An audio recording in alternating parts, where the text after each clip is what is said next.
Bienvenidos una vez más a una nueva clase de materiales dentales dentro de la materia preclínica de rehabilitación 1. El tema del día de hoy es adhesión. Y veamos esta fotografía para sacar algunos datos. En ella vemos una hoja aparentemente de una planta con algunas gotitas sobre ella. Entonces podemos sacar algunas palabras claves como líquido, sólido, si hay contacto o no entre ese líquido y ese sólido, o sea, entre el líquido y la superficie, y esas palabras las vamos a analizar un poquito más adelante.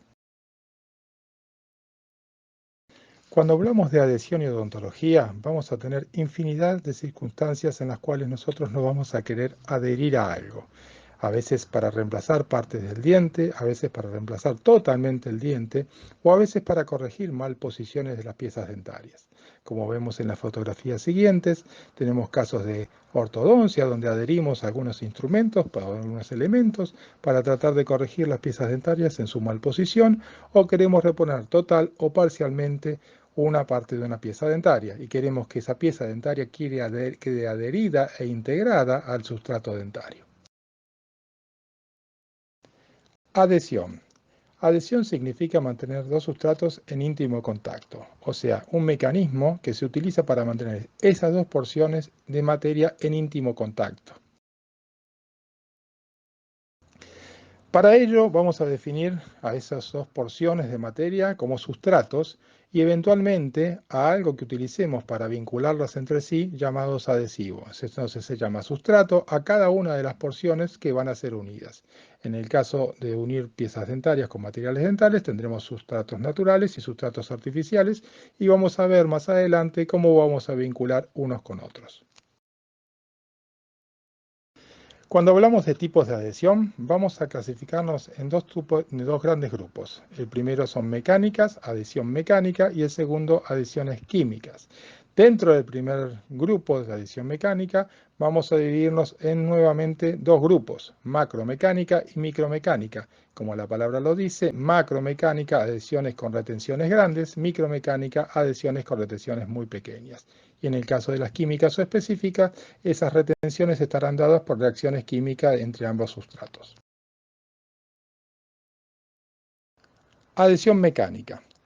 Las partes permanecen unidas debido a que una de ellas penetra en irregularidades de la otra. Ahí tenemos dos ejemplos, una macroscópica y otra microscópica. La macroscópica la podemos asociar, como ahí está en la fotografía, con muchos trabajos de carpintería en donde el carpintero encastra una pieza dentro de la otra con las medidas más exactas posibles, utilizando en algunos momentos algún adhesivo o cola de carpintero para que ese sustrato se mantenga íntimamente adherido al otro.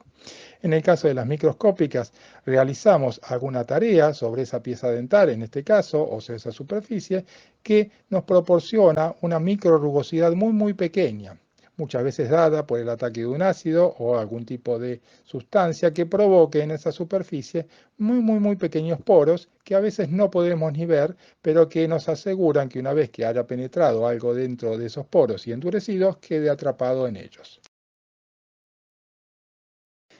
En cuanto a la adhesión química, en este caso las partes se mantienen en contacto sobre la base de una fuerza lograda por la formación de uniones químicas entre ambas superficies. Obviamente que si esas uniones químicas son primarias, será más fuerte la unión y si son secundarias serán más débiles. En el caso de los materiales dentales, en algunos de ellos hay adhesión química y específica a través de algunos grupos específicos como los carboxílicos, en los ionómeros vitreos, que son unos tipos de cemento que estudiaremos más adelante. Este grupo reacciona con parte del sustrato dentario, específicamente con el calcio. La energía superficial. Para hablar de energía superficial tenemos que tener en cuenta principalmente que todos los cuerpos o la materia está formado por tipos de uniones. Y habíamos estudiado anteriormente que teníamos uniones primarias y uniones secundarias. La energía superficial no es más ni menos que la energía que no se termina de consumir en el interior del cuerpo, o sea, esas uniones que quedan liberadas en la superficie del cuerpo. Cuando esa energía es muy alta, evidentemente la energía superficial está dada porque las uniones de ese cuerpo son primarias y muy fuertes. Y cuando esa energía es muy baja, será porque las uniones de ese cuerpo serán más débiles. Así que todos esos átomos que están en su interior manifiestan la energía en la superficie que no tiene contacto con otra superficie. Energía superficial y tensión superficial. Ustedes preguntarán cuál es la diferencia.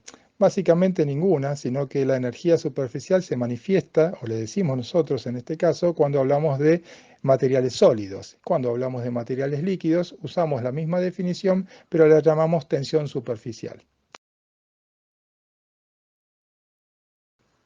Ángulo de humectancia. El ángulo de humectancia está conformado entre el sustrato y el líquido. Tenemos que tener en cuenta, para que este ángulo sea menor, que el sustrato debe tener una alta energía superficial y el líquido una baja tensión superficial. O sea que ese líquido moje al sólido, disminuyendo el ángulo de humectancia. El ángulo de humectancia se forma entre la superficie y la gota de líquido que está sobre ella. Cuando el ángulo de humectancia entre el líquido y la superficie es mayor, evidentemente ese líquido no mojará muy bien esa superficie, entonces tendremos menos contacto. Si recordamos la definición de adhesión, que es íntimo contacto entre las superficies, en este caso tendremos menos adhesión. Y fíjense que la foto que está a la derecha nos muestra una imagen similar al comentario que hice cuando puse el cartel de adhesión en el inicio del teórico. Así que ahí vemos que esas gotitas tocan en la superficie de las hojas, pero no las mojan. O sea, esa superficie, ese sustrato tendrá baja energía superficial, al igual que el líquido. Por lo tanto, el ángulo de humectancia será mayor y no habrá podido mojarse muy bien la superficie del sustrato. Ángulo de humectancia. Vemos tres ejemplos donde podemos decir que la situación del ángulo de humectancia es totalmente diferente. Supongamos que el líquido que estamos utilizando para mojar estas tres superficies es agua y vamos a ver que en el primer ejemplo dice mojado deficiente. Por lo tanto, la energía superficial del sustrato del primer ejemplo debe ser muy baja. El ángulo de humectancia en todo caso será muy alto. En el segundo ejemplo vemos un mojado parcial, lo que nos da a entender que la energía superficial de este sustrato es mucho más alta que la del primero y nos da un ángulo de humectancia un poco menor. En el tercer ejemplo, el mojado total, el ángulo de humectancia es óptimo, ya que la energía superficial de ese cuerpo seguramente es muy alto. Adhesión ideal. Entonces, recordando los principios que habíamos hablado anteriormente, la situación ideal de adhesión sería aquella en la que el sustrato tenga una alta energía superficial y el líquido una baja tensión superficial. Adecuada fluidez generalmente en el líquido para que pueda mojar toda esa superficie, y esa superficie debe estar limpia y seca para que cualquier contaminación nos anule quizás la posibilidad de mojar la superficie y obtener ese íntimo contacto ideal para la situación principal de adhesión completa. Vamos a ver algunos ejemplos que asocian la adhesión con algunos casos clínicos. Por ejemplo, en este caso vamos a ver una pieza dentaria donde tiene tiene surcos profundos, que muchas veces son nichos de caries o nichos de posibles acúmulos de microorganismos o de film. Entonces se puede hacer en esos surcos un sellado de esos surcos y vamos a ver cómo podemos sellarlos para modificar esa superficie y que atrape menos placa bacteriana. Vamos a analizar primero nuestro sustrato. Nuestro sustrato es el esmalte dentario, que sabemos que es un cerámico iónico con alta energía superficial. Eso nos dice que es un buen ejemplo de un sustrato donde podemos conseguir una muy buena adhesión. ¿Qué tenemos que hacer con ese sustrato? Y bueno, vamos a ver si está en condiciones. Sabemos que toda la placa bacteriana que puede estar acumulada sobre esa superficie puede de alguna forma interrumpir este mecanismo de adhesión que queremos lograr. Por lo tanto, tendremos que hacer algo. Entonces, ¿qué hacemos con ese algo que dije? ¿Qué tenemos que hacer? Esa energía superficial del tejido dentario, vamos a tener que limpiarla de alguna forma. Entonces, ese esmalte dentario, vamos a tener que sacarle esa película salival adherida para exponer totalmente esa energía superficial. Porque si nosotros tenemos en cuenta la definición de adhesión, decíamos que teníamos que tener superficies limpias y secas. O sea, primero vamos a limpiarla, después vamos a secarla y vemos cómo vamos a seguir tratándola. Entonces tenemos esa energía superficial del esmalte dentario ya dada por el tipo de unión que tiene, que eran cerámicos iónicos, uniones primarias.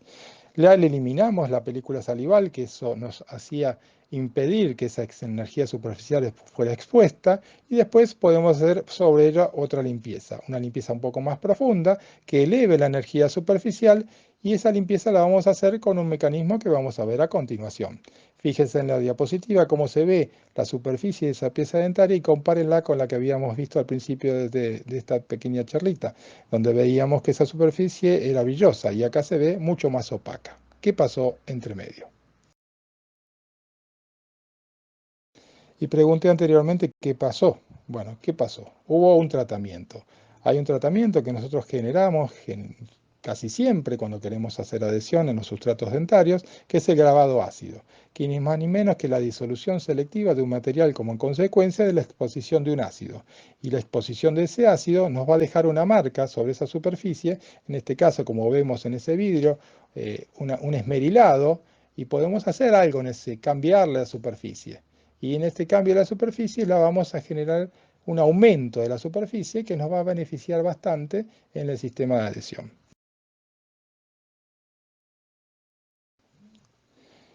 Vamos a tratar de describir paso a paso cómo realizamos esta maniobra.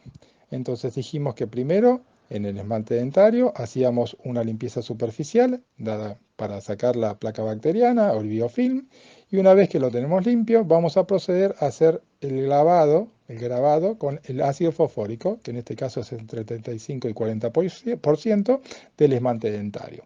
Esto lo vamos a dejar aproximadamente unos 15 segundos, con aislamiento total, como se ve ahí en la radiografía, en la fotografía, y vamos a proceder, una vez que pasaban esos 15 segundos, a lavar y secar con agua limpia y descontaminada. Esto va a dejarnos una superficie mucho más porosa, con esa vista opaca al ojo humano, y aumentar la energía superficial, la superficie, y crear esas microrugosidades que nos van a ser muy útiles para adherirnos a esa superficie. Una vez que nosotros secamos esa superficie, si tuviéramos un microscopio electrónico de barrido, podríamos ver esta imagen que vemos en esta diapositiva, que es el esmalte grabado. Todas las cabezas de los prismas del esmalte han desaparecido y han quedado muchísimas oquedades o microretenciones que nos van a posibilitar ese tipo de adhesión que describimos en un principio, que es la adhesión mecánica microscópica. Una vez que lavamos y secamos ese ácido fosfórico para crear esas microrugosidades, nos vamos a encontrar con esta situación del esmalte grabado, vista microscópica, y el esmalte grabado con vista con nuestros propios ojitos. Elimina las sales precipitadas en el lavado, elimina los restos de ácido que han quedado y elimina los restos de agua que quedan, obviamente, en esas rugosidades. Y nos prepara la superficie para recibir ¿qué cosa? Veremos más adelante. Como habíamos hablado en un principio, dijimos que esas piezas las queríamos sellar para modificar la anatomía de ese diente y tratar de evitar hacer una prevención para que no se colonicen los surcos y las fisuras y posiblemente tenga ese paciente una caries. Muchas veces estos elementos lo hacemos en pacientes muy pequeños o pacientes que recién han erupcionado el diente de los 6 años y posiblemente tengan mucho riesgo en su futuro si no los cuidamos nosotros. Les damos una manito aparte de enseñarles a lavar los dientes. Entonces, esa superficie que vimos anteriormente, que habíamos logrado con la técnica de grabado ácido, ahora la vamos a rellenar con un material orgánico que tiene baja tensión superficial para poder mojar esa alta energía superficial que tiene el sustrato, con mucho cuidado para que no nos queden burbujas ahí adentro, y una vez que ese material haya mojado toda esa superficie, endurezca por algún mecanismo y se quede en esa situación.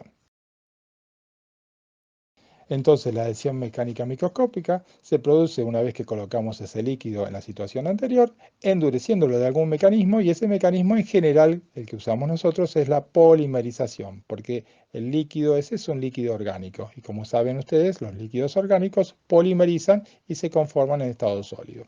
Entonces, entre el sustrato sólido y ese líquido que se ha polimerizado, que también está en estado sólido, tiene que haber para la adhesión una alta energía superficial, esas rugosidades que causamos con la técnica de grabado de ácido y la contaminación que pudimos sacar limpiando las superficies previamente. Y bueno, si queremos ponerle algunas características al adhesivo que vamos a utilizar, en este caso el sellador o el adhesivo que utilicemos para conformar alguna restauración en el futuro, tenemos que pedirle ciertos requisitos. Primero, baja tensión superficial, que es un requisito indispensable para la adhesión. El líquido con baja tensión superficial para poder mojar toda esa superficie. Alta fluidez, porque la consistencia fluida nos permite mojar con más facilidad toda esa superficie. Estabilidad dimensional, ¿qué quiere decir? Que se permanezca estable dimensionalmente en función del tiempo y los cambios de temperatura. Recordemos que en la boca hay muchos cambios de temperatura también, porque nosotros ponemos alimentos fríos y calientes y eso genera tensiones dimensionales. Que sea biocompatible, obviamente, como todos los materiales que usamos en odontología y en medicina, tienen que ser biocompatibles. La estabilidad química, esa estabilidad química nos va a proporcionar funcionalidad en función del tiempo, o sea que esa estabilidad química sea prolongada nos va a dar la seguridad de que ese material siga en ese momento sin diluirse y sin degradarse. Y las buenas propiedades mecánicas también nos ayudan a soportar las tensiones que hacemos durante la masticación. Entonces, si yo tuviera que elegir un material como un adhesivo, tendría que ver de los tres grupos grandes de materiales que hemos estudiado cuál tiene una baja energía superficial. Entonces podemos descartar los metálicos porque tienen alta energía superficial dada por sus uniones primarias de tipo metálico o enlace metálico. Tendríamos que descartar los cerámicos porque tienen uniones primarias de tipo covalente y tipo iónico. Y por último, ver que los orgánicos son los que nos dan las características de tensión superficial baja para poder conformar de esta forma un líquido y mojar toda esa superficie. Muchísimas gracias por su atención y espero que haya sido bastante claro este teórico. De todas formas, tienen toda la bibliografía disponible y les mando un abrazo y nos seguimos viendo.